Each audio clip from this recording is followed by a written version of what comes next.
Hello friends, welcome back to my new video. In this video, I'm going to teach you our today's 5 most important vocabulary words. So friends, as all you know, I'm on my 75 days challenge series. So this is our day 31st. So friends, without any delay, let's get started.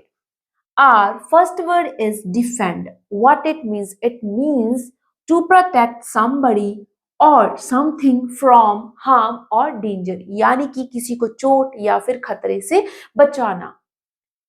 It's my duty to defend my family from any harm or danger. यानी कि ये मेरा कर्तव्य है, ये मेरी duty है कि अपनी फैमिली को किसी भी खतरे या फिर किसी भी तरह की चोट से बचाना. Our second word is enigmatic. What it means? It means that mysterious or difficult to understand, जो कि आसानी से समझ ना आए और रहस्यमयी हो. The enigmatic painting in the gallery captured everyone's attention. That means कि वह रहस्यमयी जो पेंटिंग है गैलरी में जो लगी हुई थी वो क्या कर रही थी? कैप्चर्ड एवरीवन्स अटेंशन, यानी कि वो हर किसी का ध्यान अपनी तरफ खींच रही है. क्या? जो एनिग्मेटिक पेंटिंग है, जो रहस्यमयी पेंटिंग है जो कि गैलरी में लगी हुई है, वो हर किसी का ध्यान अपनी तरफ खींच रही है. Our third word is fable.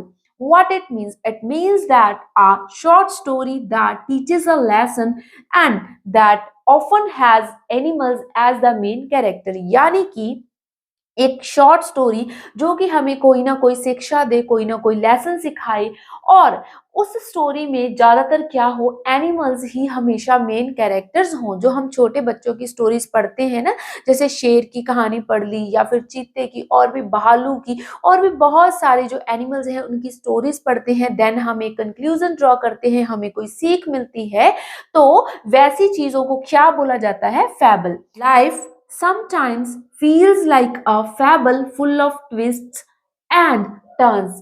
यानी कि जिंदगी कभी कभी एक कहानी की तरह लगती है, फैबल की तरह लगती है, जो कि हमेशा ही पूरी तरह से उतराव और चढ़ाव से मिलकर बनी होती है, यानी कि जिसमें बहुत उतराव और चढ़ाव आते हैं. Our fourth word is hallucination. It's hallucination. It's not hallucination. Okay, it's hallucination. False perception of an event or object involving your senses. यानी कि कोई ऐसी चीज, कोई ऐसी गलत धारणा जिसको हम महसूस कर रहे हों और कोई महसूस ना कर रहा हो. ये जो चीज होती है कभी कभी डिप्रेशन वाले रोगियों को भी होती है और कभी कभी हमें नॉर्मल भी हो सकती है. कोई ऐसी चीज जो आवाज या फिर कोई ऐसी चीज जो हमें लग रहा हो कि हमारे साथ हो रहा है, बट सामने वाले को वैसा कुछ ना लग रहा हो और वैसा फील भी ना हो रहा हो. सो इन दैट केस उस सिचुएशन को समझाने के लिए आप बोल सकते हो hallucination. After staring at the clouds for long time, I hallucinated seeing a dragon shape among them. काफी लंबे समय तक क्लाउड्स की तरफ यानी कि बादलों में काफी लंबे समय तक देखने के बाद मुझे ये लगा कि a dragon shaped among them, यानी कि उनमें कोई एक ड्रैगन शेप बन रही है. वही साथ में मान लो आपका एक दोस्त बैठा है, आप उसको भी बोल रहे हो, वो कुछ और कर रहा था, एकदम से बोल रहे हो कि उस बादल की तरफ देखो, मुझे एक ड्रैगन की जैसी शक्ल या फिर एक शेप दिखाई दे रही, क्या तुम्हें भी दिखाई दे रही है? ऑफ कोर्स वो बोलेगा नहीं. तो ऐसी चीजों को एक्सप्लेन करने के लिए हमारा वर्ड है hallucination. Our fifth word is auspicious. Auspicious means क्या होता है? That seems likely to be successful in the future. यानी कि किसी चीज के सफल होने की संभावना जब बहुत ज्यादा होती है, in that case you can use this word auspicious. अब हम इसका एक सेंटेंस करते हैं. It's auspicious time to invest in the stock market. यानी कि ये शुभ समय है, ये एक अच्छा समय है स्टॉक मार्केट में इन्वेस्ट करने का, क्योंकि हो सकता है कि जो स्टॉक आप अभी खरीदो वो आने वाले टाइम में काफी ज्यादा बढ़ सकता है. अब हम फ्रेजेस करते हैं. Our first phrase is on the ball. What it mean? It means that deep focus, ना हिलने वाला फोकस, जिसको कोई भी आकर कुछ भी बोले और वो बंदा डगमगाए ना, उसको बोलते हैं ऑन द बॉल.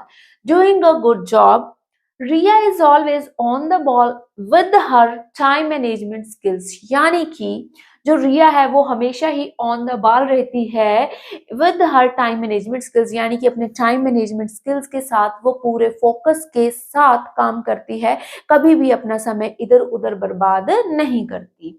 और second phrase is that's last straw. That's last straw. What it means? It means that my patience has run out. यानी कि अब बहुत हो चुका, अब मेरा सहन करने का बिल्कुल भी मन नहीं है और मेरी क्षमता सहन करने की खत्म हो चुकी है। So in that case you can use this phrase, I can't take your lies anymore. That's the last straw. यानी कि तुम्हारे झूठ अब बहुत हो चुके हैं, अब ये आखिरी है, अब मैं इससे आगे और नहीं सहूंगा। That's the last straw. So friends, that's it for today.